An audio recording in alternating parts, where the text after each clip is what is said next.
Hello, everyone, and welcome to the next episode of the Red Hoodie Brothers. Obviously, it's me and Matthew, John and Matthew. We're back again. It's the Samurai Brothers, obviously, and it's been getting a little cold, so obviously we have to dress up, right, Matthew? Yeah, and we just coincidentally wore red hoodies today. Yep. So it's Red Hoodie Brother Day. But anyway, so Matthew, we've got quite a lot to tackle here. Obviously, the pay-per-view for UFC. Crazy finish to the main event with what happened, and then college wrestling is back and had quite a few interesting results from the duels that happened there, and even some top-ranked teams falling. So that's going to be interesting to see how the season's going to progress with that. And then we've got some Onepiece chapters, obviously chapter 1065 and chapter 1066, and boy, there's a lot to uncover there. I haven't watched any of the channel reviews that have gotten out. I'm just formulating my own, opinions and theories and stuff. I'm sure you've got some stuff too, but I think a lot of stuff is starting to get answered now for what we've got going on in the One Piece story. Yeah, we've got a bunch of answers, and it's like this was a doozy. But it only breeds more questions now. So we'll have to see what happens when we're gonna get there. But so I guess Matthew, we'll go ahead and start off with the pay-per-view. So obviously, if I'm looking at how things were going, we had Adesanya versus Pereira was the main event, obviously, and Matthew, you were at BWW again, yep, as I saw. So I'm hoping the wings were eating my wings. Yes, I'm hoping the wings were somewhat good this time around, right? The wings are never traditionally bad, though the Asian zing were more spicy than usual. I'm not sure why. Well, I like spicy wings. Yeah. Well, I like the Asian zing flavor too. But yeah, I'm just not sure why they were so much more spicy, because they're typically like toward the mild part of the Scoville unit scale. So the fact that they were kind of like So let's walk through then on the main card. Obviously the first match, Matthew, Dan Hooker versus Claudio Puelles, and that ended in a KO TKO in the second round. Anything significant that came out of that? Let's see. Dan Hooker was he's not typically known for his grappling. Puelles Puelles is also the only Peruvian on the UFC roster, which is kind of interesting. I guess they don't include Valentina, even though she has Peruvian citizenship. Well, Valentina identifies more with her Kyrgyzstani heritage. So, but the first round, Puelles did one of those like BJJ only style takedowns where he did the downward like head first dive and grabbed the foot, and at times I honestly thought Hooker was going to submit, because there were times when he had the straight like the straight leg lock. Mm-hmm. But Hooker just persevered, and then after a while, Puelles just didn't. The first round, I would say, probably went to Puelles because he had more of the ground submissions. But then the second round, Hooker basically got into his defense game, and Puelles basically showed that he's a one-trick pony. Because he just started trying to go for those takedowns, and then he started doing. He didn't even start doing that. It's funny how we recently talked about Antonio Inoki's Muhammad Ali fight, but it started looking a little bit like that, except for the kicks. He basically, it basically became scooting on his butt. And it was just one of those things where he wasn't able to. He didn't have an answer to Hooker's takedown defense. So, and the actual stoppage was, they called it a body kick, but I'm not really sure. I think it was partially just Puelas just giving up. There's times when you see fighters just give up, and it looked like that. Hooker did hit him to the body, but he didn't look like particularly. I've seen what happens when you get a TKO body kick, and it's like you seize up, you can't breathe. They're in pretty. When fighters get hit, like a liver shot or a kidney shot, I mean, you have that or a shot to the diaphragm. A shot to the diaphragm. I've been hit in the diaphragm. You shut down basically. It's the same as a hit to the jaw. It's just a different organ that shuts down basically. Yeah, your body stops functioning. Right. And he was not functioning. He just mentally gave up, and that kick to the, it looked like he just mentally gave up, and I think that kick to the that kick to the abdomen just gave him the excuse. I genuinely don't. He'd given up. Okay, so then we move into the second fight on the main card, which was Frankie Edgar versus Chris Gutierrez, and this was a pretty quick fight. I should note that with the rankings in an earlier fight, this is Hooker. This isn't going to give Hooker an automatic title shot. At least I don't think. At least it would surprise me. But anyways, so yes, Chris Gutierrez fighting Frankie Edgar in his retirement fight. Okay, yes. Edgar was doing well. He was instituting his wrestling because he was a wrestler. Right. But then there came a point where Gutierrez, standing, delivered a knee, and it was one of those. Like he was out before he hit the ground. Like one of those. Like seized up. He was okay after a while, but it was one of those things was like those you've seen some of Chiseled Adonis's commentaries, right? Which channel Chiseled Adon? No, I don't watch that guy's channel as much, but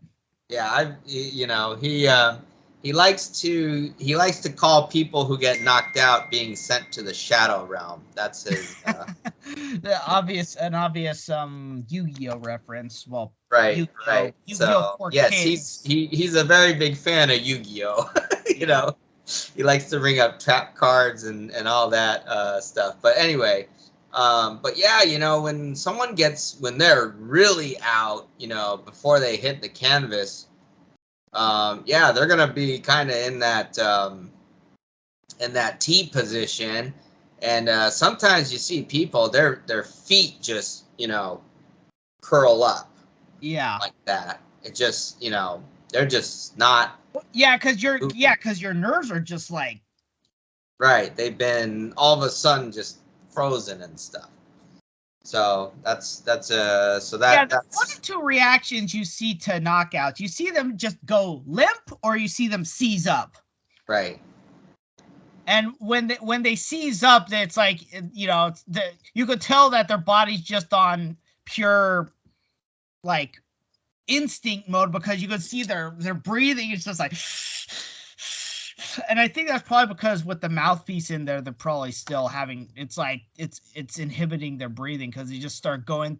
It's probably body's way of reacting of trying to get as much oxygen in there as possible. And the problem is, like, they try to go through the mouth, which is where we get most of our oxygen, and it just, the mouthpiece is in there. So, yeah. So with this, Matthew, how does Frankie Edgar end his career then? I mean, it's like, hard to see anyone go out on a loss like that. It's like he said that he wanted to go out on, he said win or lose, he wanted to go out, and that's just how it is. So, I mean, as far as career highlights go, how did he do overall? His lightweight championship. That's the best one. Okay, well, I mean, it's amazes me how he was able to defeat. He was able to win and hold on to the lightweight championship, but he wasn't able to win the featherweight or the bantamweight championship. And maybe that's just because that's just how, maybe just at the time it just was easier. It was, well, first of all, the reason why he fought at lightweight in the first place was because at the time the UFC didn't have a featherweight or bantamweight division. This was back when the WEC was still existed, and the 155 was the lightest that you could go. So Frankie Edgar doesn't want to fight in the WEC because there's less exposure, less of a payday and stuff like that. He wants to fight in the UFC. So he fought in the UFC and was a successful lightweight champion until he kind of realized he couldn't hang with it. And at the time, the WC had been merged into the UFC, so there was a featherweight and a bantamweight division. So he went down to featherweight, and couldn't pull anything there, and then he went down to bantamweight, right, and just couldn't pull anything down there either. It's just like I said. The name of the game just changed at the time. They were just more skilled fighters. That's just how it turned out. It's unfortunate that he couldn't do any better, but he won a lightweight championship. So he retired. He got to retire with a championship under his strap. So. Okay. So then we'll move on to the next fight on the card, which was Dustin Poirier. The fight of the night. So a round 3 submission, and obviously, Dustin doesn't have a ranking, and Michael Chandler, number 5 in the weight class. So Matthew, I mean, I thought they were both ranked. Well, I'm looking at the UFC thing, but maybe I don't have something. Maybe I'm missing something, or maybe I thought they were ranked 1 and 2. Like this was for the next This was for the next after Islam's first title defense. This is going to be after his Well, but yeah, so they did mention that it's either in January or February, Islam is gonna defend his title against featherweight champion Alexander Volkanovski. Mm-hmm. It's that classic lower guy gets to cash in his championship and challenge for a higher weight class. Right. So anyway, the winner of this was gonna face off. So Matthew, walk us through. I mean, obviously it went a full 2 rounds, but then Dustin Poirier got the submission there. I had this fight going. I had going to this last round. I had this round going for Chandler, because Chandler is a wrestler. I don't know if he was teammates with Tyrone or Ben. I don't think he was. He was a little bit after them, but he is from Mizzou. Mm-hmm. So he went in there. He definitely won the first round, but Poirier did start to kind of make a comeback in the first round. Then the second round takes him down. and is able to get some ground and pound in there, and he started like bleeding all over the place. Mm-hmm. It was one of those things where it's like, oh man, Poirier drank some of his blood. Right. got a little vampire Poirier, and so he solidly took that second round. So I had it going 2 rounds, Chandler, and then he makes. His downfall was he made a stupid grappling mistake. He you know, he went in for a takedown, and then he went for like the double, you know, underhook from behind, but he did sloppily. Poirier gets out on top, starts doing his own ground and pound. Eventually, Chandler flips over. I think Poirier got some other types of submission attempts in, and then eventually he, you know, after I think they were up against the cage, but you know they grappled back and forth, and then finally Poirier sunk in the rear naked choke, and that was that. Yeah.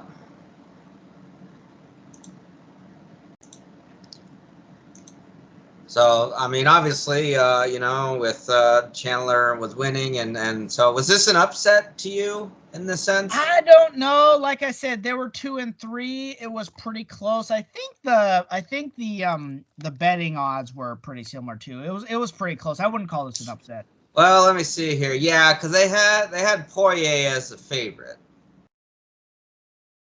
So, anyway, so yeah, it looked like he maintained his ground then. Yeah, so if anything, if Chandler had won, it would have technically been an upset based off of the rankings, but it wasn't it would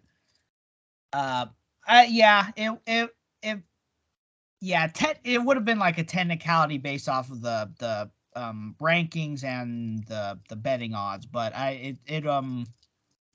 they're both, like I said, they're both similar on the score, on the ranking totem poll. So all right, so then but Poirier is gonna have a doozy against Islam,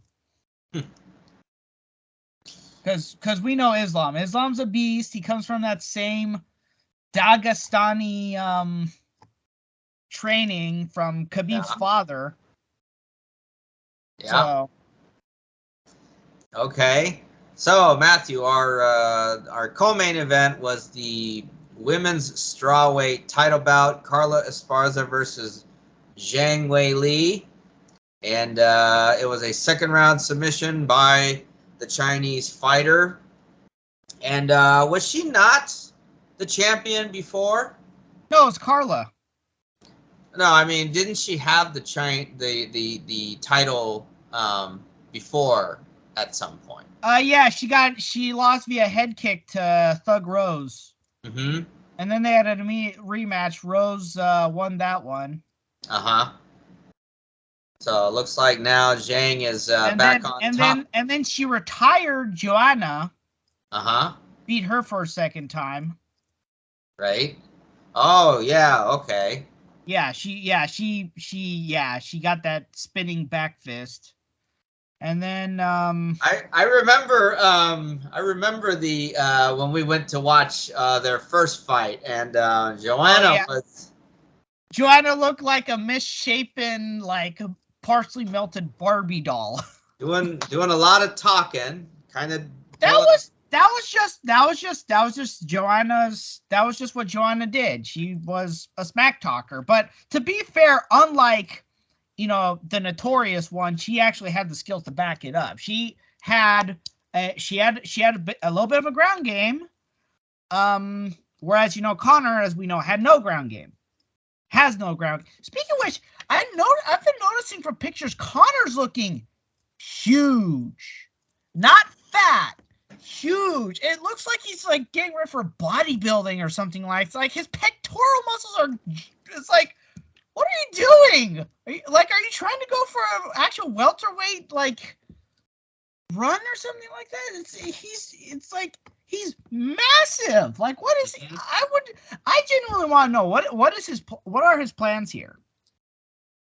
Not sure. Because getting that large of a muscle mass, we know that can't help your cardio. Like, the reason why Bob Sapp couldn't always compete was because he just had too much muscle mass. So too much muscle does not help you because it saps your oxygen. Right. So I really have to wonder, Connor, what is your plan? But yeah. Anyways, going back to Joanna and Zhang. No, Carla and Zhang. So that retirement match was actually for the next title shot, and I think it was around that time that Carla and Rose did their rematch. Right. And then they went in there. I gave the first round just slightly to Carla. She instituted her wrestling like she normally did. But it was pretty close. And then the second round, same thing happened to Michael Chan, or was it, or did Zhang take her down? I'd like to say she got sloppy and then Zhang was able to reverse it and then got on top of her and then sunk in the rear naked choke. And now Zhang is a 2-time strawweight champion. Yep, once again claiming the title. And I could see Rose. Rose could possibly get another match. Well, yeah, that's definitely possible because her fight with Carla was very close. I'm surprised they didn't run it back and do a rematch. But Rose is definitely in the conversation. Right. I forgot who won who won last week. Amanda Lemos is in the conversation. So there's a few different women who could get that next crack. But yeah, it's been a crazy year in terms of the UFC title picture. Let's see. I don't remember another time when so many titles changed hands. Well, yeah, I mean, there's been not just this weight class, obviously. There's been others going around, right? Yeah, let's see. I'm trying to remember if Glover lost his title this year or last year. Let's see. The only champions who still have their titles are, let's see. Amanda never lost her featherweight title, so she still has that. Valentina, of course, still has hers. Are you talking about fighters who went into this year and have still maintained their title? Yeah. So yeah, Amanda still has her featherweight title. She never lost that. She got her. She took her bantamweight title back from Juliana Pena. Valentina never lost her title. Right.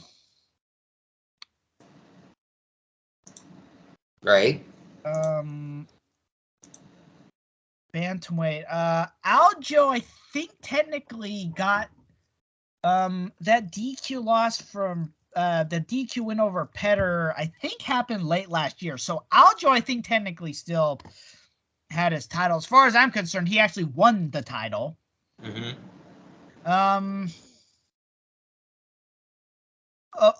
Definitely Alexander Volkanovski. He's never had any kind of trouble. Then let's see. Lightweight lost it. Kamaru just lost it. Oliveira lost it at lightweight. Kamaru just lost it at welterweight. The main event, the middleweight, we just saw what happened. And yeah, I would like to say that I can't remember if Jiri. Yeah, he won that title earlier this year against Glover, so he lost that. So Francis Ngannou at what heavyweight's been able to hold on to it. So we've had, let's see, we had the strawweight title change hands. We had the twice this year. And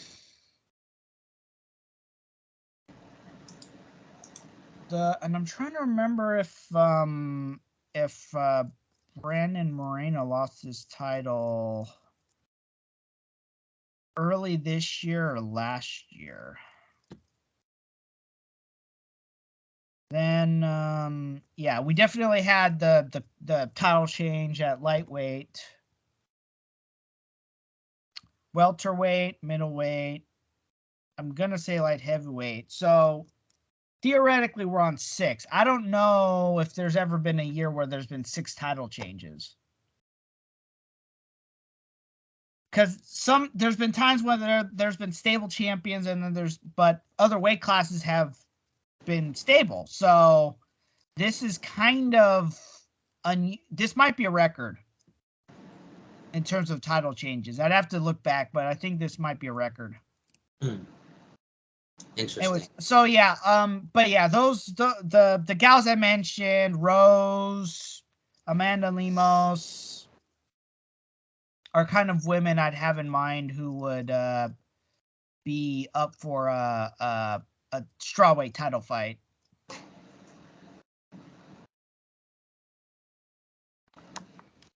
Okay. All right. Well, it's an interesting history there. So then let's move on, Matthew, to the main event.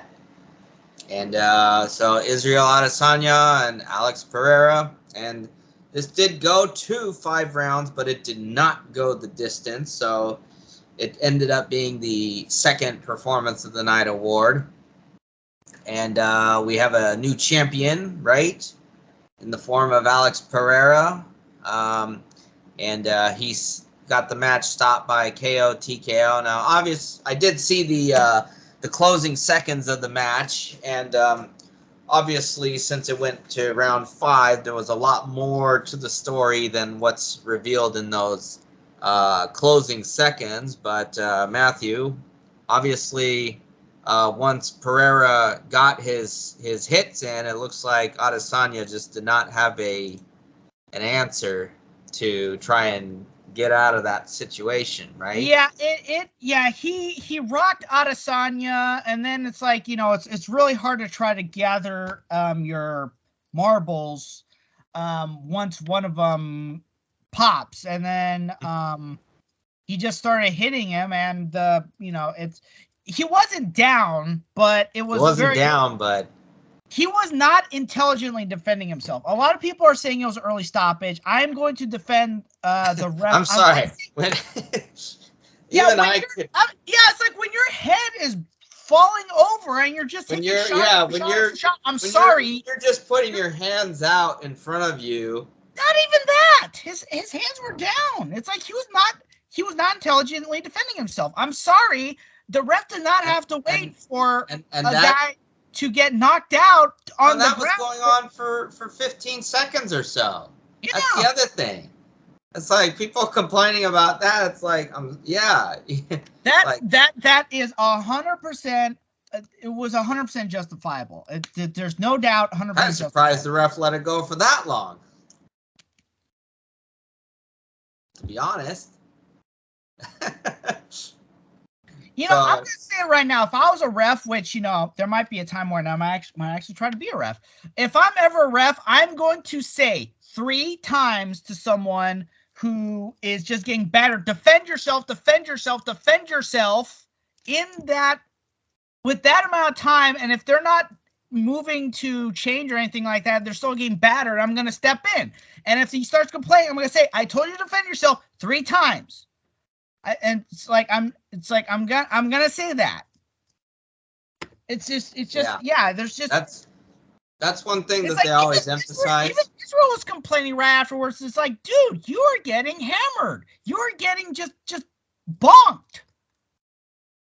Sorry. It's like, if Dana White wants to set up an immediate rematch, it's like, that's his prerogative, but the fact of the matter was he was not intelligently defending himself. Yeah, that's like, so yeah, I mean, it is possible it is possible for a fighter to A, still be conscious, and B, still be on his feet and not be intelligently defending himself. He might have still been conscious, but he was not completely all mentally there. He'd been battered around a few times, and I know what it's like in like wrestling practice. If you like get smacked around a little bit, it's like, ugh.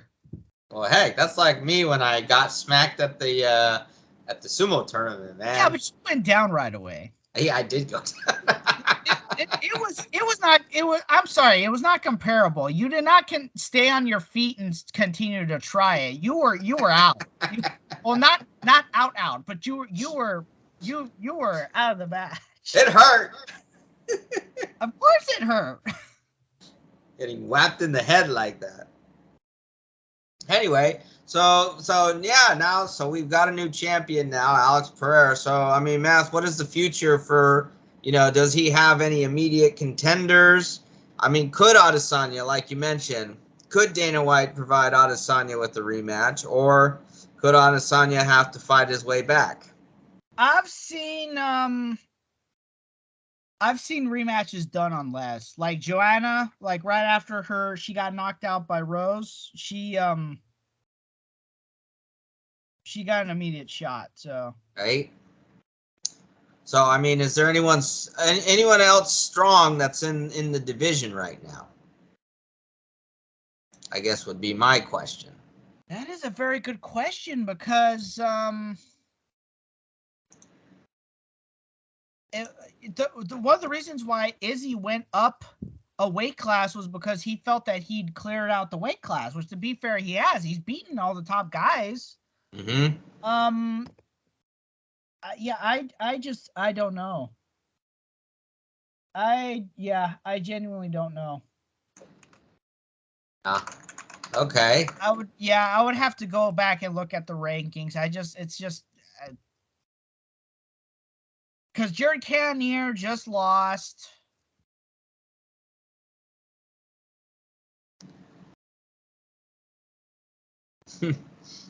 Hard to say, right? Yeah, that's just something that's I probably should have done some research, but it's just so far away. I can't even think of Oh, speaking of sumo, so the Sakoya Sumo Club is gonna have the first meeting this coming Sunday. Oh, okay. Yep, at L'Amour Elite Brazilian Jiu-Jitsu. Well, that's good. Well, then, are you going to be creating an IG or a Facebook group for that? I'm gonna create a Facebook group for it. Probably create a Instagram to link to it. So. Well, good for you. Yep, good movements. Yeah, I think I haven't been able to attend practice. Have had a lot of stuff dealing with wrestling and all that going on, but I think they do. Speaking of sumo, I found out through the sumo subreddit that and then I looked on the what's it called, the U.S. Sumo Federation website. There is a belt ranking system. Oh, okay. Yeah, so I think they had a I think it's the Houston Open or the Texas Open. I know that they had I think they had a couple tournaments over the weekend, this weekend and last weekend, because they had one down in Florida. I think Gilberto and Angel were out in Florida, I think, and then they had I did hear about the Florida one. Yeah. And then I was seeing on IG that they had a Houston Open, I think. So that's interesting. But anyway, so yeah, not sure when there'll be a tournament out here, but or at least somewhere close by. That'd be nice if we could go to those. But that's good that you'll be able to get that started, obviously. Well, one thing, maybe if we have enough people, I have no idea how many. The the BJJ gym said that he would kind of help cross promote because he thought of a few guys that might want to do that. So I don't know. Maybe if we have enough guys and enough people willing to help out, we could maybe like do a tournament. Yeah, like an all California tournament or something. Yeah, like I actually looked it up. For if you want to host a non US Sumo Federation tournament, but still have it sanctioned through USSR or no USSF, then it only costs I think like $30, and then it costs $15 if you want to make it just for Sumo Federation members. Right. That's cool. Yeah. So that's as much as I could think of with regards to like the middleweight picture. Oh, you know, there's an easy way to do this. I keep talking, I'm talking about this, and I can just look at my. By the way, so I can just look at my MMA Freak. And the Kyushu Basho is on right now. So. Oh yeah, I should start watching that. Yeah, I know that right now. What day are we on?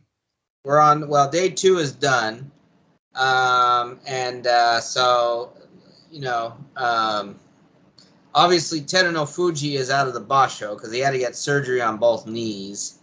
And so, I mean, to be blunt, I don't even think he should come back in January, to be honest, because surgery on both knees, and that's going to require some time to do that. And thankfully, the YDC, the Yokozuna Deliberation Council, they're being a little bit lenient with him as far as, having to come back.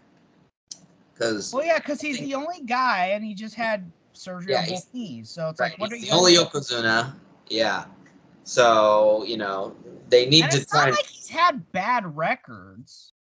No, he hasn't had bad records. I mean, he hasn't won every single tournament as a Yokozuna, but he's winning tournaments. He has respectable records, so he's got respectable records. Plus, he's in good standing with both the NSK and the YDC. Now, Hakuho obviously is the GOAT of sumo, but his problem was some of his conduct was unbecoming of a Yokozuna, which is why, they talk about, I get a lot of, you'll see a lot of foreign sumo fans talk about how when they did away with the Ichidai elder stock, the first generation elder stock, that was, focused on not giving it to Hakuho. And so people are talking about, oh, it's racist and all that stuff.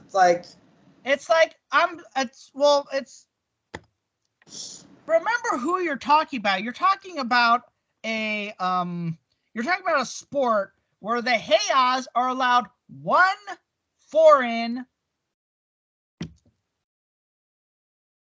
One foreigner. Yeah.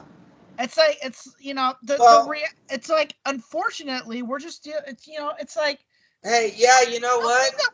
Something that we just don't. It's like something that we just have to face. Japan is just kind of has. Well, Japan has slowly changed culturally, but there's some institutions that are a lot slower to change, and one of them is sumo. Well, no, but you know what? It's like the U.S. is the only country that really opens its doors to everyone. Japan isn't the only country that openly displays, some kind of racist practice in it, But the other thing, too, is sumo is not the only sport that limits the number of foreigners, non-Japanese players. Yeah, baseball. Baseball. You're only allowed 3, I think, right now, the current rules. So it's like, well, what are you going to do about it? And certainly they're not going to get baseball to change it. Now there's all these, foreign fans are like, oh, well, maybe Hakuho can become chairman of the association. And, my thing is, if he was going to do that, then he should have started trying to make friends a lot sooner than he has to right now. I've got a few people saying that he probably won't stay in the Kyokai forever. Hard to say, whether he stays that way or not. But right now, we've got, right now, as far as the Basho is concerned, yeah, Teruno Fuji's out.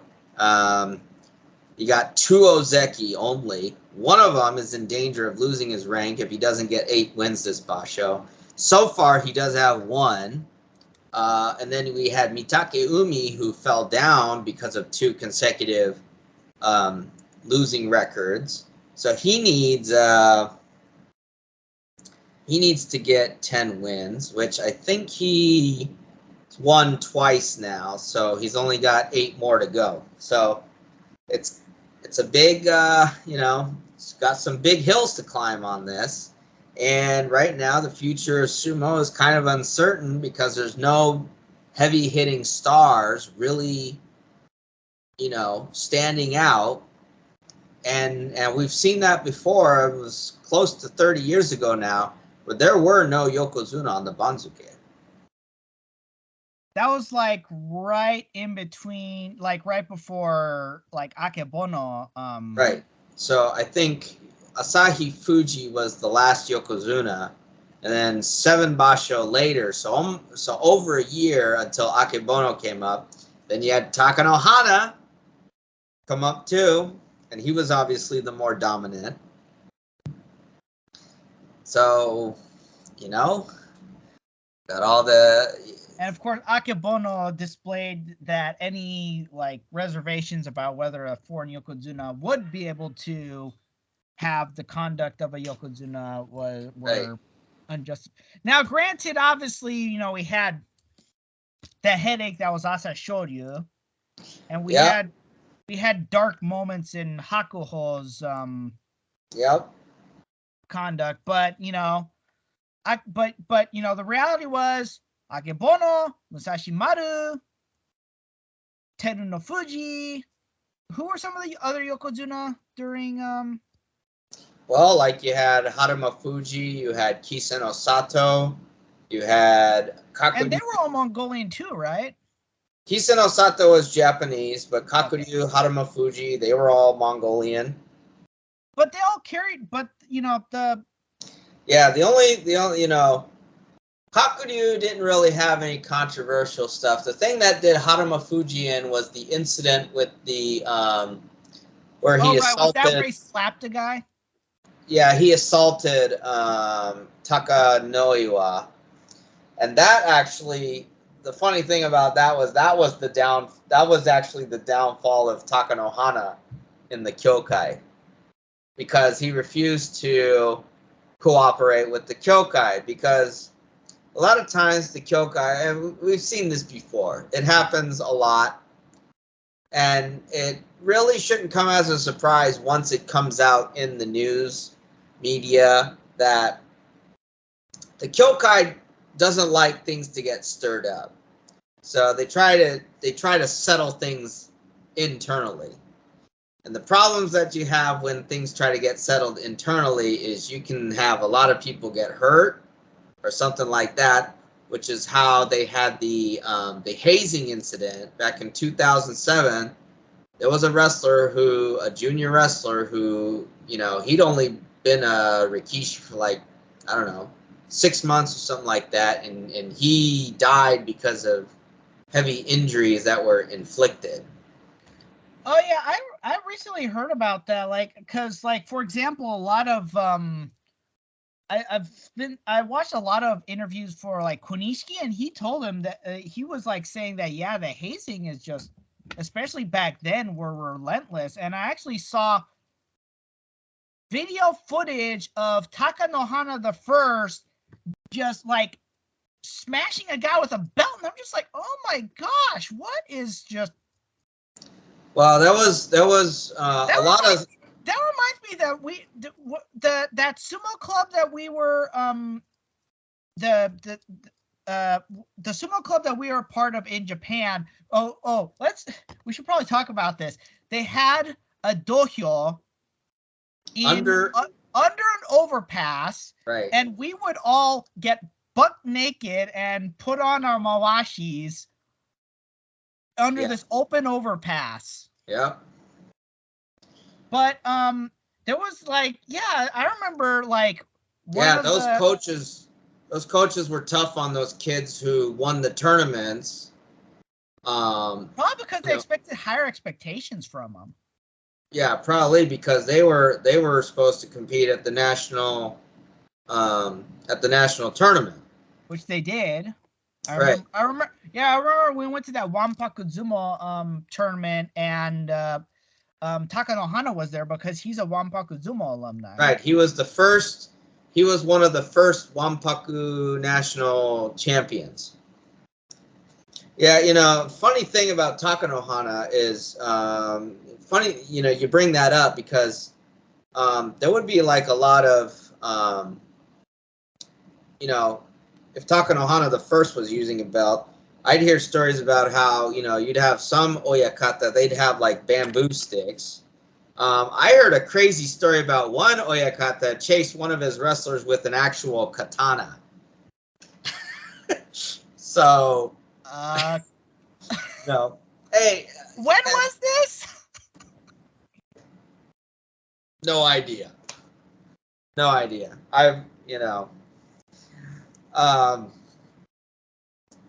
yeah, like one of the guys, like I remember, one of the bigger guys in that group. In that group, because they wanted, they were gonna, they wanted to train him hard, so they put me on his back and are telling him start doing and he's like,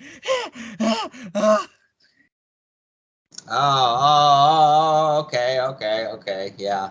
Do you remember that incident? I remember that incident. I don't remember that incident. I was thinking, oh my gosh, I had better just shut up and ride this guy's back while he's being pushed harder. Yeah. Well, to be fair, there were times when I forgot, who's the Yokosuka coach? Talking about Okubo? Yeah. Do you remember that time when we went to a practice and he smacked me in the face? Oh, I don't remember that. Yeah, there was this time where we're practicing bridges. We were practicing getting bridged off the guys, and I think something happened, and I start to chuckle, and he goes up and and he smacked me. Bob lost it. She basically told him, "Don't you ever do that to my son again." Yeah. Well, and that's another thing. So child abuse is not supposed to. That stuff is not supposed to be legal in Japan, but it's one of those things where it's only, it's only gets overlooked a lot because people don't want to make a fuss about it. Right. And that's still a thing in Japan. When I was working at that cold storage facility, man, those the guys there were abusive to each other. Well, another example is I'm not gonna name names, but when we went to those Nichidai practices at Fujisawa, those guys were. They've mellowed out. They've mellowed out, but yeah, and see the thing is that I will say this: Yoichi was always one of the good guys. He was always like more even. Well, he always had a very positive disposition, so it's like when you're like a top wrestler like he was, it's like it's hard for him. I feel like Kaito was kind of also. He was a floater. Kaito was kind of a happy-go-lucky type guy. What? Yeah, he was a happy-go-lucky type guy. Kaito or Yoichi? Kaito. He was just kind of you're right. He was a floater. He was there, just doing his thing. Yeah, it's like Yoichi and Kaito were more of the we're just here. Yeah. I mean, they did kind of lead practices, and they were, if they had to be the leaders, they were, but they weren't like the go go go go go. They were kind of like more the captains that I emulated when I was captain at both at YMS and then Villa Park. But with YMS, I think we had a bigger team you're not a senior in middle school. My 8th grade year, I think we had a bigger team than than Kinnick did. We had a lot of kids.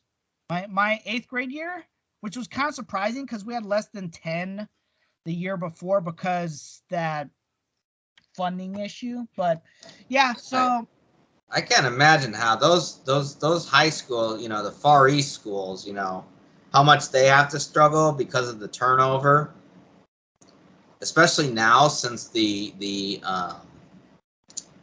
what is it, the contracts of the employees, so the dependents obviously have to stick with them. So now that they only get a one-time extension, so they're not there long. Sometimes they're out after one tour, right? Oh yeah, I remember there would be times where it's like we'd have a guy on the team one year and he'd be gone the next. Right. Yeah, you'd have that a lot.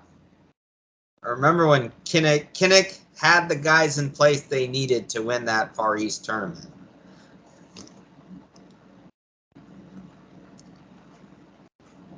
So yeah, well, that partially also has to do with the brilliance of the coach Scott Smith. Yeah, Scott Smith. Yeah. So, now that we're talking about wrestling, Matthew, we'll go ahead and segue into that one. Yeah, that's a pretty good segue. Yeah, the wrestling. Yeah, we talked briefly about. It's like we talked about UFC, then we talked briefly about sumo, and now here we are talking about wrestling. Yeah, college wrestling. The college wrestling season has officially started. Yeah, and the broader one, not just California. Yeah, California, we're kind of starting to wind down. Obviously, we've got one more tournament, which is coming up this Saturday, and that is the East LA Brawl. And then the next day on Sunday is the 3C2A State Dual Championship, which will feature number 1 Fresno City versus number 2 Cerritos, representing the North and the South. So that will take place at Cerritos College this coming Sunday at 3 p.m. And so, it'll be interesting to see what happens with that. But Matthew, obviously we've been seeing a lot of NCAA D1 highlights. Obviously D2, D3, and NAIA are also in action, but we've seen a couple of crazy things happening in the D1 duels. And so Matthew, I think the first one we should really get into is the fact that North Dakota State ended up upsetting Nebraska. That's just like. And when I went over the results of it, and the fact of the matter was, so Nebraska is missing Ridge Lovett, and I was watching, I think, a highlight from, I think it's Fanco Wrestling, so shout out to him. He provides a lot of in-depth analysis about stuff. But Ridge Lovett is out of Nebraska. I'm not saying like off the team, but he's out for the season. And it appears to be that he's decided to redshirt for the season. And yes, he's using his redshirt season now. And I gotta kind of wonder, it's kind of an interesting thing. It's like, why now? And my thought is that either he was injured or he didn't feel confident enough to, take on the season somehow. I don't know, because obviously he was a major player in last year's, championships. And so he was an All-American, right? Yes, he was. That's the thing. And it's like, again, and that was something that, you know, he obviously talked it over with, you know, his coach. So, and you know, the coach agreed to it. So, I mean, what can we say, right? Not much to really go on it, but it's kind of interesting that he decides to go that way. Anyway, so that, you know, people are going to say, well, that's kind of one of the reasons why, you know, Nebraska lost, you know, the but duel. Nebraska's just on a higher level. Nebraska's part of the Big Ten. Yes, they're part of the Big Ten.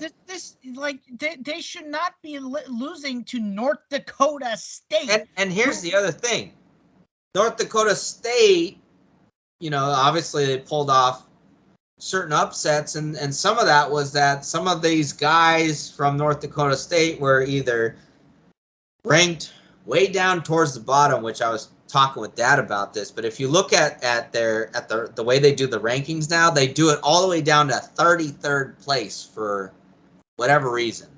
And when I'm looking at it, 33, that's the number of guys that are in the bracket. I remember this one time when we went to a Fresno, like one of the last Fresno State duels, and one of the rankings, had like people who were like, ranked to that, and they have losing records. I'm just like, why are they even bothering to rank these people? Exactly. I honestly think that if someone has a losing record, they don't deserve a ranking. It's just like, I don't care if it's D1. And so here's the funny one. So the score of that duel was 19-16 going into the heavyweight match. And the thing was that the guy who wrestled the heavyweight for North Dakota State wasn't even their A guy. So North Dakota State's going to have an interesting, you know, decision. You know, it's going to be interesting for their heavyweight guys throughout the season. Wrestle them off, winner wins. That's how it goes. To go. That's how it goes. That's how it always goes. Wrestle them off. So I know we've discussed this before, but kind of jog my memory. How many did you wrestle off when you were at MOBAP? There were times when we just didn't have anyone to fill the slot, and I was chugged in. I think that happened my sophomore year and my senior year, and it actually happened, interestingly enough, on opposite semesters.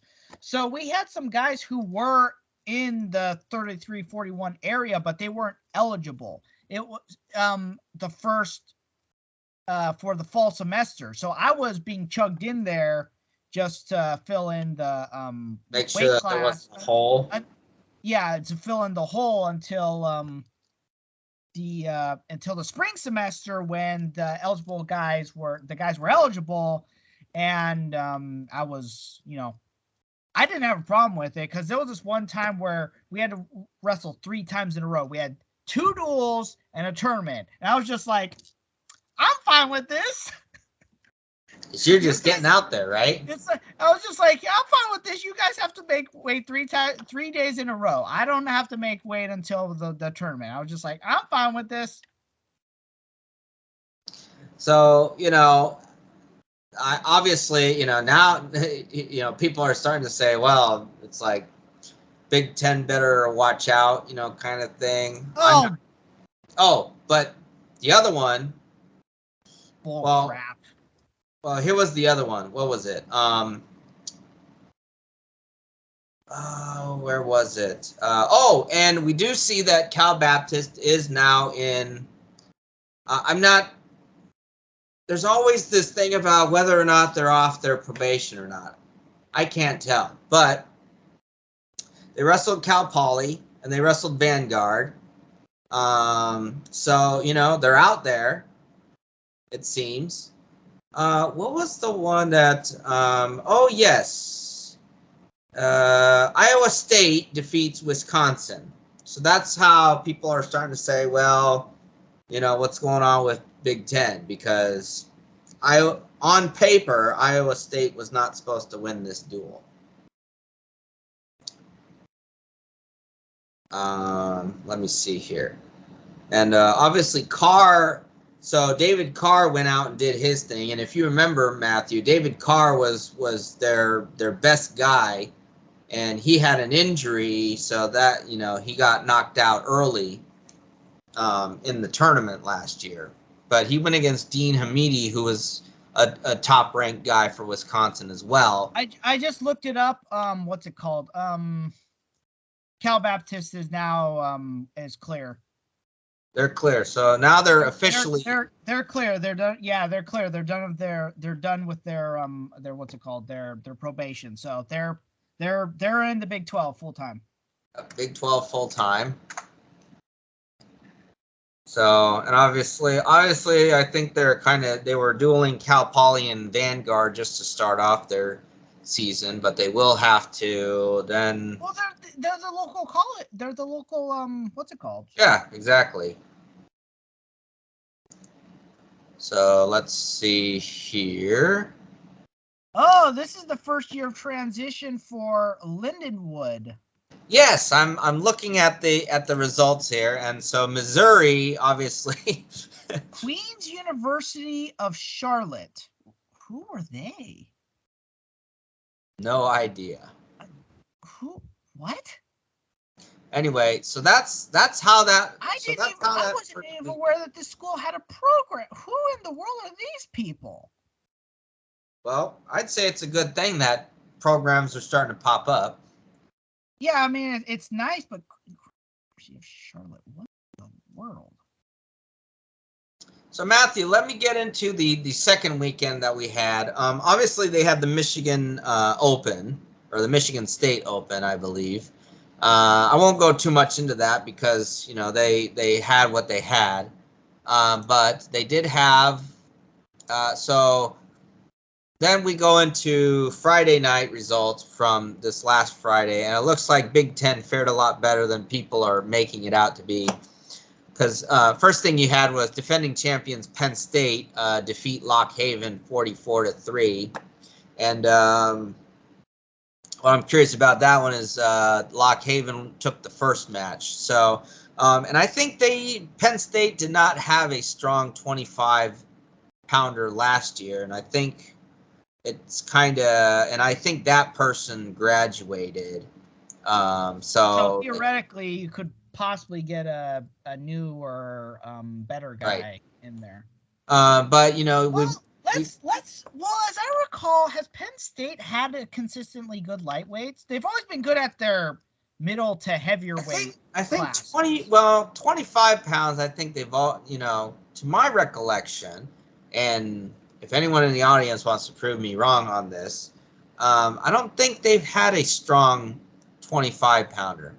Now, obviously, they've got RBY at 133, and he went out and did his thing because he teched, you know, his opponent. And then you've got some of the other guys who are back, you know, the other returning national champions, Carter Starachi, Aaron Brooks, Max Dean. All of them are going out and doing their thing. I'm predicting number 10 for Penn State this year. Well, I mean, yeah, if you've got the you know, 4 returning champions right there, I mean, there's no stopping this machine right now.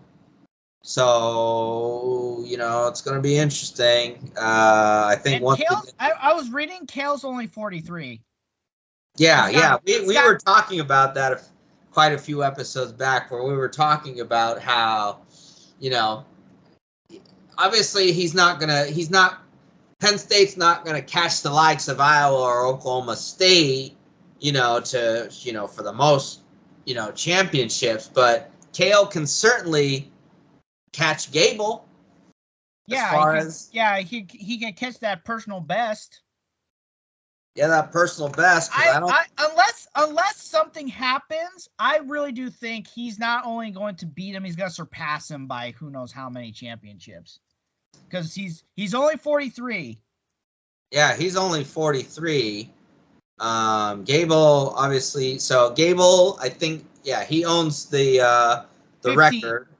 Yeah, 15. And I think that's across, all levels. I don't think anyone has 15 national titles as a head coach. Too much. No one has. Yeah, no one has but you mean all levels of what's it called Yeah, because I don't think even in the now I've got my cheat sheets. I'd have to go back and look at them because, as you know, I'm trying to build that site, the sports database. Yeah, the sports database. But I think even with that, I don't think that any of the other level coaches, right, as far as college wrestling is concerned, I don't think that they have those records. So right now, I think it strictly belongs to Gable in terms of, national. Well, for the longest time, there was only one division, and then they split it into 2 divisions, and then they split into 3 divisions. So, yeah, and then there just hasn't been a dominant enough program. Right. It just hasn't been around. So I think who's got the most? So you've got you had Mike Denny from Nebraska Omaha. He had 7 titles, and I think Von Hitchcock, he won 8 titles with Cal Poly when they were D2. I do have to say, though, that Joe Say, who was the coach for Cal State Bakersfield, he won 7 titles with them, and then he coached at Oklahoma State. And what I'm odd at is the fact that Oklahoma State decided to hire Joe Say, as the head coach there. Because they won any titles there? He actually did. He won 2 titles in 89 and 90. And those 2 titles came after Arizona State won their title. So he was John Smith's predecessor. Pretty much, yeah. So actually, in total, was he John Smith's coach? He might have been. I'd have to go back and add because I think he got hired after John Smith graduated, to be honest. Okay, so he I know John Smith was doing some assistant coaching back when he was had his active right, because John Smith, his first title that he won was in 94 with Oklahoma State. And then which was well timed because he had his brother Pat Smith there. And right. Then he had a bunch of guys who, because I can't remember why Oklahoma State was on probation, but they all took red shirts. Right. So they basically took that year to the good guys all took red shirts, and they basically took that year to train up and stuff like that. So right. So after that season, yeah, because they all came back and just because that title happened to be right smack in the middle of Gable's, era, 10th through 15th titles. Well, we all like the underdogs. Yeah, very true. Yeah, this is interesting. Anyway, so where was I at? Yeah, I think we were talking about, Kale, just, the fact that he's going to be able to win those championships because, it doesn't look like that, doesn't look like they're going to let up. That's for certain. It just does not look like they're going to let up at this point. So, yeah, we could be seeing another title for Penn State, but, you know, obviously it's way too early in the season to, you know, to make sure of. But, you know, that's why wrestling always provides the suspense needed for seeing what's going to happen, right? Yep. Anyway, so I think before we wrap up about the rest of the stuff that happened, let me see here. Oklahoma State obviously dispatched Lehigh, so they're coming back. Hopefully, they're going to have some good outings this year. Nebraska rebounds from that loss as they defeat Army West Point from this last weekend. Oklahoma, they win against Buffalo. And again, I'm kind of interested to see what's going to happen. I can't imagine that Oklahoma wrestling is going to lead the Big 12 once Oklahoma itself goes to the SEC, since the SEC doesn't even sponsor wrestling. Well, we talked about whether Oklahoma's even going to leave. You're talking about for the in wrestling. Well, yeah, that's the thing. I mean, I can't imagine that they would leave, you know, the conference for wrestling. I mean, unless they did what Missouri did and do affiliate member, and now granted Missouri's not as good, and maybe Oklahoma could just be satisfied with, you know, ruling the roost of a weak pond, but it's kind of hard to tell. Right. And also judging from the fact that, again, the Big 12 was willing to take Missouri back. So, and obviously Missouri, again, you know, they were Big 12 champions in their first year back. And they're probably going to be favorites, you know, provided that the season goes their way. They're probably going to be favorites to defend their title going into this. It'll be interesting. Missouri's kind of an interesting program because they've always had, like, good individuals, but as a team, they were never able to. I think they broke the top 10 once, but as a team, they were never able to, like, make a run at the NCAA championship. Yep, that's true. So another Cal Baptist duel, Matthew. They did duel Iowa State, so obviously that is a Big 12 duel, and they ended up winning 2 matches, so they lost 38-9. And then I read that on their schedule, actually, no, here it is. So they did duel Iowa also. And I think the fact that they were able to win 1 match is, in my mind, pretty good that they were able to win a match. So Eli Griffin is their 25-pounder. So, hey, he won both his matches in the in the Hawkeye State. So, you know, it'll be interesting to see how he does going into this season.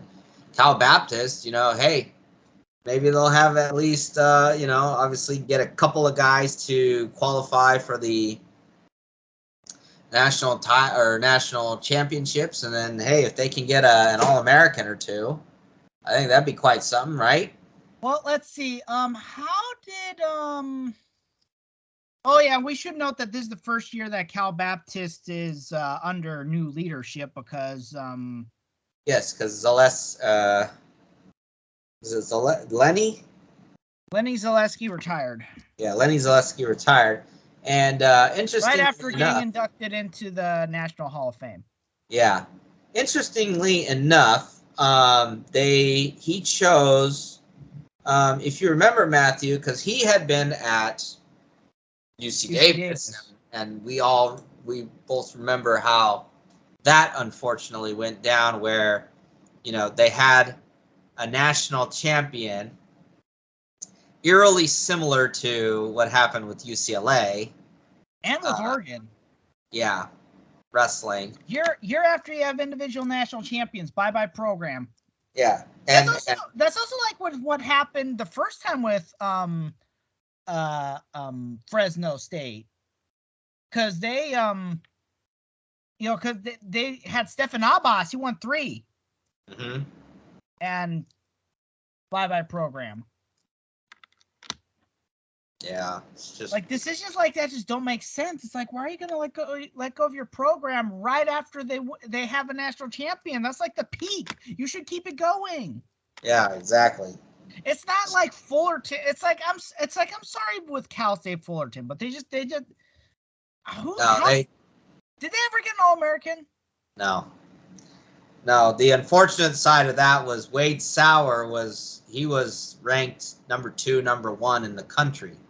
He was on his way to becoming their first ever All-American. Unfortunately. Yeah, I was about to say, where did he go? I would imagine. What happened was in their last duel of the season, he suffered a career-ending neck injury. Oh. And the mental toll that took on the team, they utterly collapsed. They finished last in what at that time the Pac-10 tournament, and they never recovered from that. And I think that was when 2 or 3 years later the program was gone. Just an unfortunate thing to happen with that. That's life. That's the risk of wrestling, obviously. What can you do? Well, typically you don't have career-ending injuries in wrestling. Yeah. Typically. Yeah.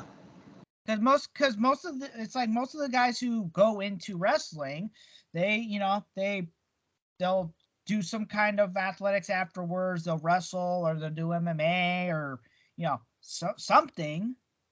Right. You don't normally have career-ending injuries.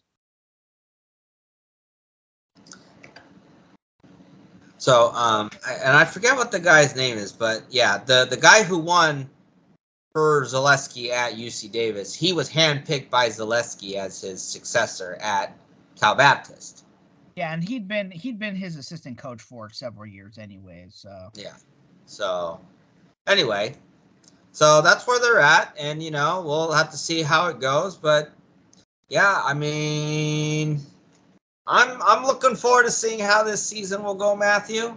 I'm hoping I can definitely.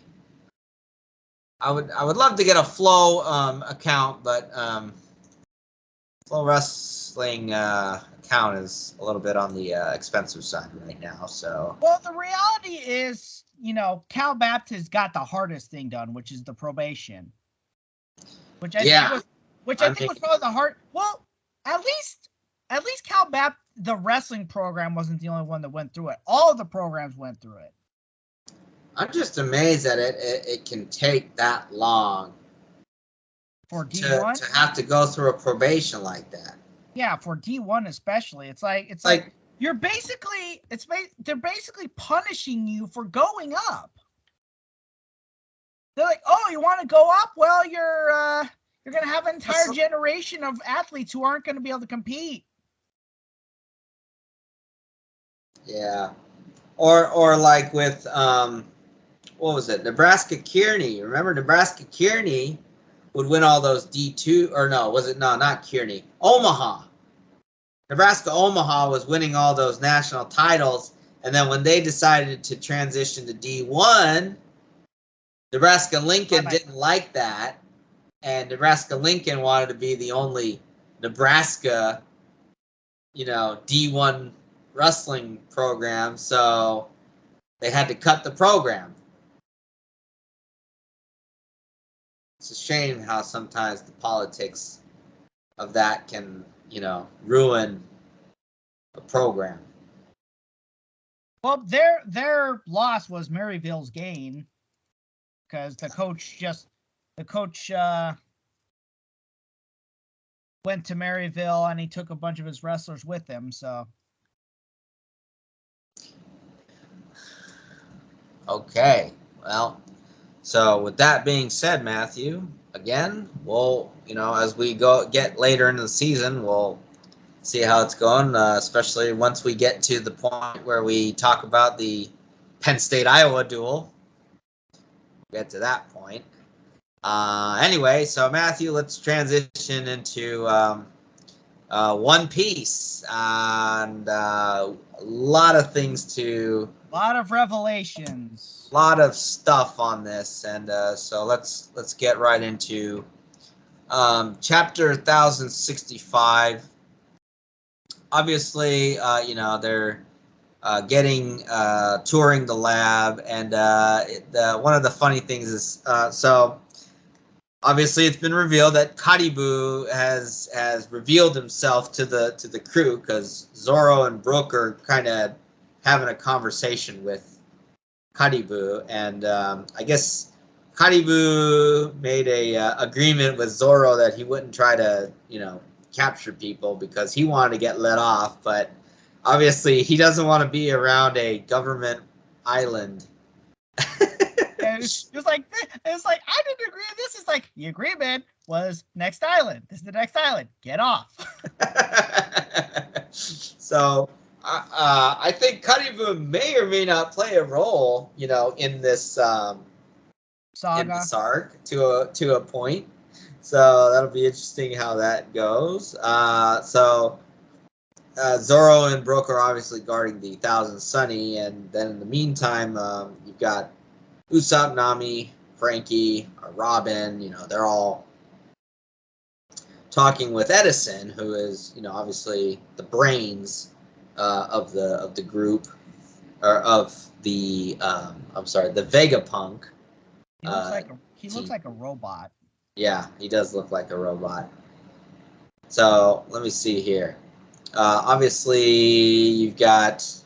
Now here's where things got really interesting, was the revealing of the newest Seraphim, which is modeled after Jinbei, and I think obviously that's another pacifista Seraphim. So what I'm realizing now, Matthew, and I'm probably sure you'll agree with me, is that the Seraphim are clones of the Shichibukai. There's cyborg clones. Yes, cyborg clones, because but they've obviously been because they're programmed.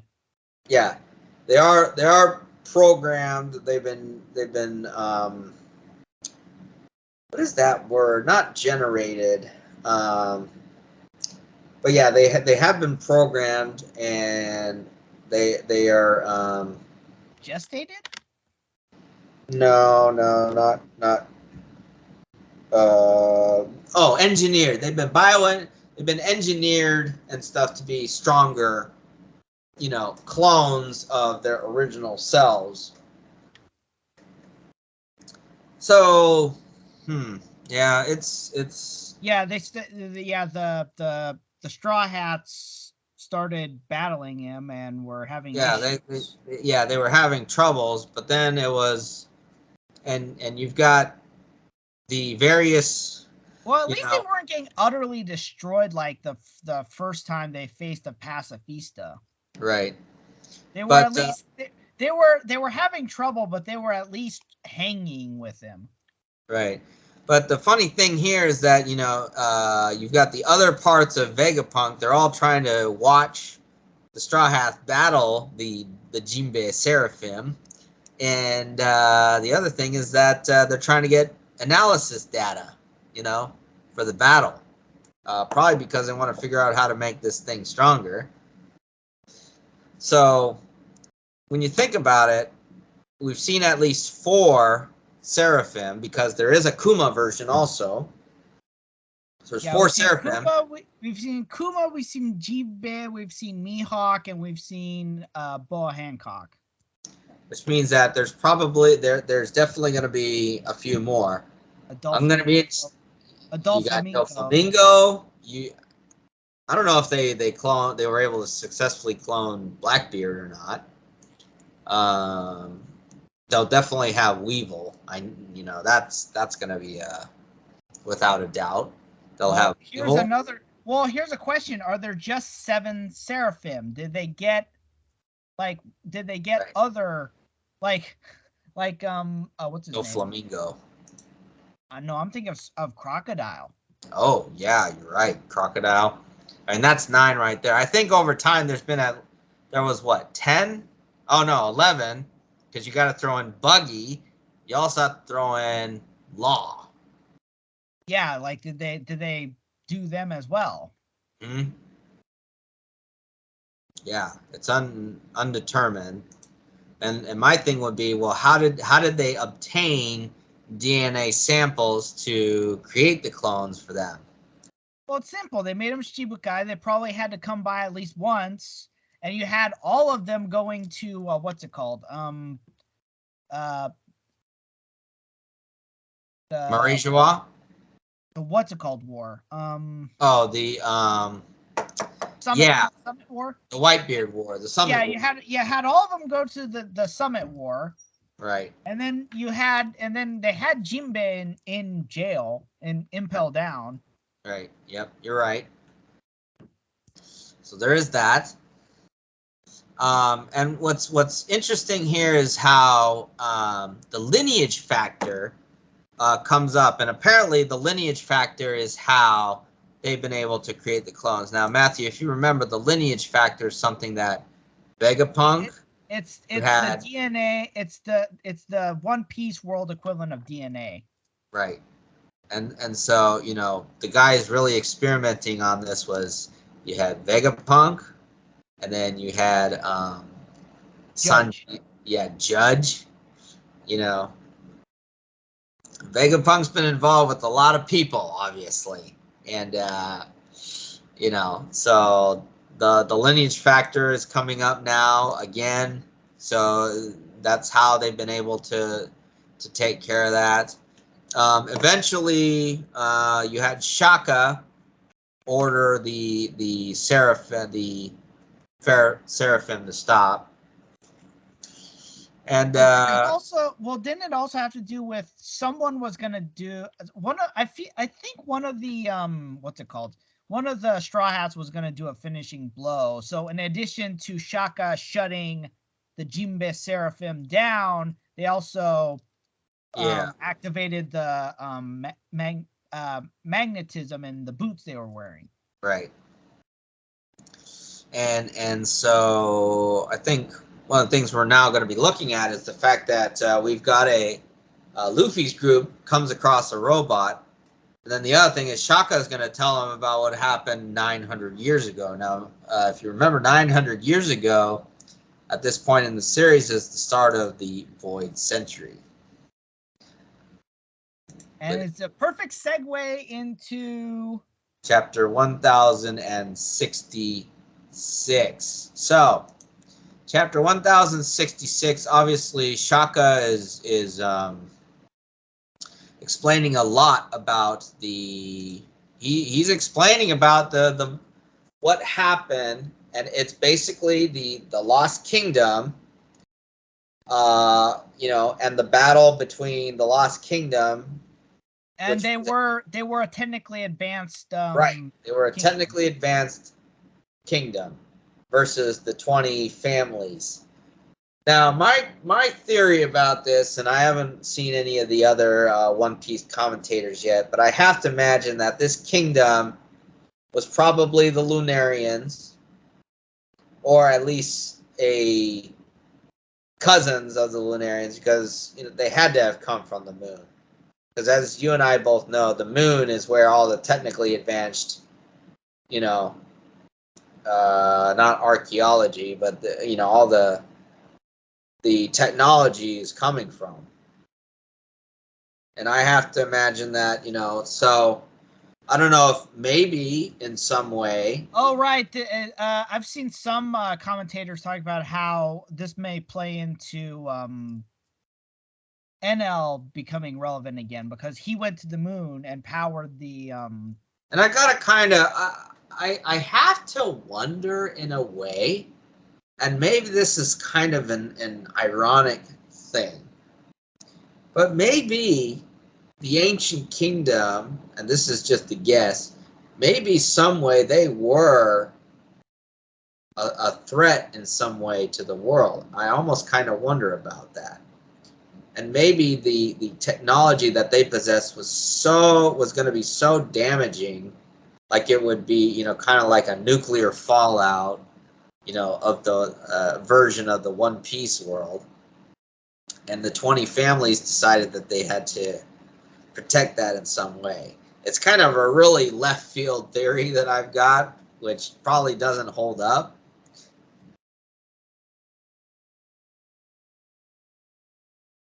I mean, feel free to. I mean, maybe the 20 kingdoms viewed them as a threat, but I don't. It's like everything is pointing towards the advanced kingdom being a benevolent kingdom. It's because why would the world government morph into this like big corrupt, right, you know, organism that it has if they were acting in the genuine for the better good, right? Like I don't see this. I really do think the what's it called kingdoms the ancient kingdom. I think the ancient kingdom was a benevolent kingdom. They were technologically advanced, but they were a benevolent kingdom. That's where I stand. You might be right, in which case, which we need to get to something where I'm gonna say you are probably right in some regard. We need to keep discussing. So as we're progressing through the chapter, we did see that we finally get the reveal of Vegapunk as his original form, and he's kind of got a weird head. He's a tall-headed man. Yeah, so I'm gonna kind of go out on a limb here and say that he's kind of a big brain type person. You know, when you're playing a mystery game or something, and then you figure out, you know, something really quick, and people say big brain and all that. That's kind of a gaming terminology that they have. But he goes out and he meets. He goes to Ohara because Ohara was destroyed. So he kind of, you know, he knows that Nico Robin is the survivor of Ohara. And he went to Ohara to pay his respects to Clover because Clover, you know, I think the reason why the world government was able to find out about what Clover was doing was because he was a pretty infamous scholar, being captured 10 times and actually escaping 10 times, you know. And but we see that Dragon also came by too at the same time. Now, I won't reveal a particular detail yet, but what Vegapunk did see was he saw a bunch of giants. They were, remember Matthew, the Oharans, they threw all their books into the lake so as to preserve the books. And we see that we had a bunch of giants from Elbaf. They're on the remnants of Ohara, picking up the books, and they took them to Elbaf. Now, as we kind of progress a little bit, which is why I am gonna say I think now that you're right, the Straw Hats are gonna have to go to Elbaf. Yeah. So to kind of finish up this part of the section, is that we see that Dragon had not formed the Revolutionary Army yet because he was the captain of a smaller group called the Freedom Fighters. Right. And so I think the Revolutionary Army was a formation of, you know, because he recruited Ivankov and he recruited Kuma, you know, so they were the founders of the Revolutionary Army. You know, so that's how that. So we can see now that and this is a tattoo-less dragon. Right. Yes. Exactly. He doesn't have the tattoo. So you know, there's the theories about how well maybe Dragon wasn't the son of Gart, that maybe he was like a world noble or something like that, or he was captured by the world nobles. how did he get the tattoo on his face and all that? And, you know, I think this particular segment of his story kind of shoots that into pieces, at least as far as him being World Noble affiliated is concerned. So, you know, with that being said, hey, he goes out and he finds the Revolutionary Army, you know, Vegapunk kind of out and doing his thing too, and he doesn't really look like what the silhouettes that, you know, Oda had drawn beforehand. It obviously doesn't look like it. Well, it might be one of those things where you know, Oda didn't have certain things set at points. So right. It might have been one of those things, because let's face it, the first silhouette of Kaido doesn't resemble Kaido. Nothing like, it was nothing like what he was. You're right. So then we have so then Matthew, I think the one that really kind of gave me, you know, a bit of the feels here. And again, this is how, you know, Elbaf is definitely going to play a more significant part of the story now, is the fact that the giants had been brought to Ohara by a certain giant who had been severely injured. And, you know, the silhouette looks like Saul. Yes. Jaguar D. Saul is confirmed alive. And so now, not just one person will definitely need, you know, not just one person wanting to go to Elbaf to kind of, you know, find his inner courage and strength in Usopp, but now definitely there's another person who has to go to Elbaf because she's got to see Jaguar D. Saul, and that is our dear Nico Robin. Because there's a reunion to be had, you know, especially with the trauma that she had to go through, you know, during those years. So I almost thought at first that, well, maybe Kuzan let, you know, that somehow he let Saul go. But when I'm reading through the wiki and stuff, it probably wasn't Kuzan that let him go. That maybe it was the flames from Ohara, you know, from the Buster Call, that maybe melted the ice. And I'm not sure how to take that one per se. But hey, man, strange things have happened. Well, Kuzan, as I recall, needs to actually kill somebody, right? Because they'll melt back to their normal selves otherwise. Right. So, and as I recall, he has not done. I can't remember if we've seen him do it, but he didn't do that with Saul. So it would make sense that Saul over time would melt. Right.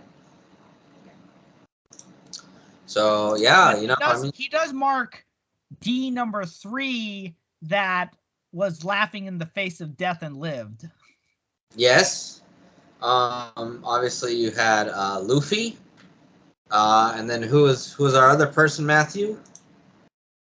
Law, yeah. As Law's got a gun towards him, he's like you'll never get Caesar, as he's giving him the bird. Oh yeah. Yeah. So anyway, in the face of death. Yeah, it's like he's gotten an arm taken off. Right. It's like Doflamingo's got a gun pointed at him, and he's just like he's giving them, laughing and giving him the bird. So laughing in the face of death.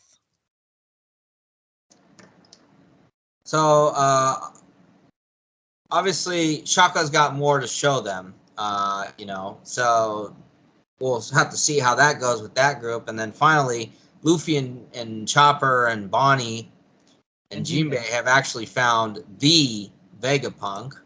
What's interesting, though, is that he appears to be missing a part of his head. Here's my prediction. I think his dividing was most of his brain. Yeah, somehow he was able to remove his brain parts. Again, this is fiction, so biology and how human physiology works in the One Piece world is way different from actual reality. Yeah, especially considering how many times like most of our characters would have died normally. Yeah, with a lot of it. Hey, if a guy can survive a nuclear blast or get sliced through the chest multiple times, or last an hour in boiling hot oil. To be fair, he died. He did die, but if you were put into oil, you'd be melting. Yeah, there's no way you can live an hour in boiling hot oil. Right. Yeah. Absolutely. You're especially gonna die. Waist deep. You're gonna die in like few minutes. Yeah. And then your body's just gonna shrivel. Yeah. Anyway, so yeah, going forward, it's gonna be interesting to see how that goes, right? Hopefully, but hey, again, Matthew, like you and I were discussing earlier, that this is kind of answering a lot of questions. This is piquing our interest in terms of how the Void Century is going. Again, I think that the moon civilization is really playing. It just everything's pointing to them being really, starting to become really relevant, and we may yet see NL.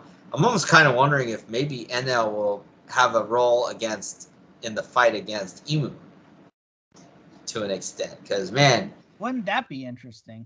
That would be interesting, because that's two big egos, because they both got big egos. Not to mention very similar power. Mm-hmm. Yeah, very similar power. So we'll see. The next chapter is coming out next week. We'll see if we do if we are going to do chapter 30 next, or not chapter 30, episode 30 of TSB next week, or if we're going to kind of do another break. Thanksgiving. Yeah, we may take off.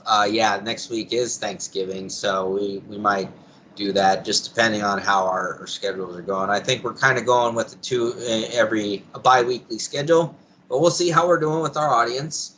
And so Matthew, got one last thing to cover, but I think before we do that, we'll go ahead and Matthew, where can our viewers find us on our social media? Okay, our video podcasts are on YouTube and Rumble. I don't think we're on Odyssey yet. Not on Odyssey yet, no. Our audio podcast is on Acast, Apple, Spotify, Google, Amazon Music, Samsung, and I'm just gonna say that there's a few other ones in the works. Yeah. No, I'm going to say there's a few other ones that are hard to pronounce is what it is. Yeah. But also other ones that are in the works. But yeah, and then Matthew's got his own social media up and running. At The Samurai Bros is our Twitter. Yes, and at The Samurai Bros, our Twitter. And then Matthew's got his own social media too, at Matthew Salzer on Twitter. And then he's also on MMA Freak. He runs that website, so on Twitter it's at MMA Freakout, and then the website for that is MMA-freak.com. So that's pretty much where we're at, guys. In closing, before we sign off for the night, we've heard about the unfortunate passing of probably one of my favorite fighters as things were going on. I remember, Matthew, when you and I would go watch him, and he was, he wasn't doing. He started off good at kind of the lower weights and stuff, but then he'd be kind of fizzing out. And then once he went up to light heavyweight, man, he was just knocking people out, right? Yeah, we're talking about Anthony Rumble Johnson, who and he started out as a welterweight. I honestly don't know how he was cutting that amount of weight, but he started out welterweight, then moved up to middleweight, then got cut from the UFC, then went on the independent circuit, went to light heavyweight, and actually fought a heavyweight match. Mm-hmm. But then, he got back into the UFC, right? Yep. And he became At one point, he was supposed to fight John Jones. Uh-huh. That would have been a fight. But and he ended up being a 2-time challenger to DC, Daniel Cormier. Obviously, Cormier proved why he was the champion. And so, that was the thing. I don't know that I never really heard about Johnson, coming out after that. He came out of retirement and was fighting in Bellator. I think I'm not sure if he was actually lined up for the title shot. I'd like to say he was. But, definitely a hard-hitting fighter, skilled fighter and stuff. And, so unfortunately, yeah. So unfortunately, he passed away to an unspecified disease. It sounded I've looked it up. It's Hodgkin's lymphoma. Yeah. So apparently, he'd been fighting this for a while. Yeah.